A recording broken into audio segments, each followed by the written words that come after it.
Oğlum şu cevabı ana koça oğlum öğrettin oğlum. Bunlar hayır anna men sana prosto. Ne molla Körpäňle harlayan wagtyň sesini çykarmanjy ýa-da oğlum. Men körpäm iýmen dökasa çanetde döňýöne melek badyna stodile karmylene täze kalyas kalan ber özüň gelik tuturanýalyk duýagy. Katık o mağdın iken tuvaleme sana da masagat teryan gıy. Tuvaleme haritlarım yok hilli.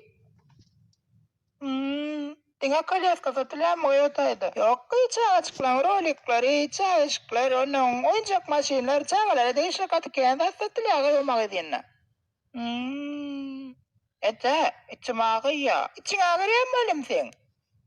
Stoğun üstüne kadar tordu, kovurlan to, uyu bağlı gıy katıgıy garmatı medvidin gerek. Doğru aydani. Düşünüklü. Yensin ya neler de çağın. Bak sen geçen çeken damların vursun da men yalak olup görün zaten iyi bayılın. Berenler kahramatım edip tamam sindirip bilmen. Ne şişe sıra vedir içersin olun. Bari yenin sinkider. Al oğlum iç. Ay öyle değil. Yer oğlumun öyle gideli. Ağıyı gülnar tuvalımı körpeğim özün yalacak olup hemen ağırcılığı da. Sağlamın emi de özüme çekiptir de özüm şöyle çekti. Bolgıy sağ ol. Yürü oğlum gidelim ne? Baryan giderman yetişence gide oraya bizim tuvaletimiz görür ya leknersin.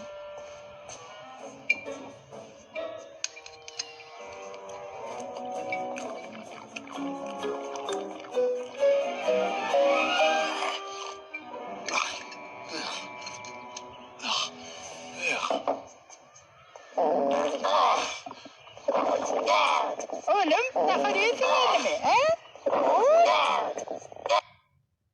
Nerede?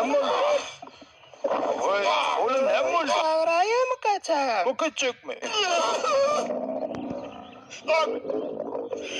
İçine çağır oğlum ne oluyor?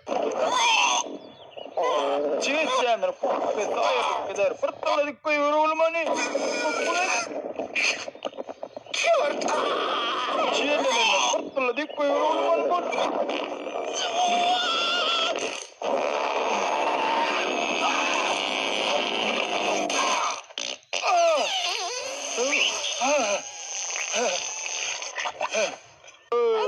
Ana git.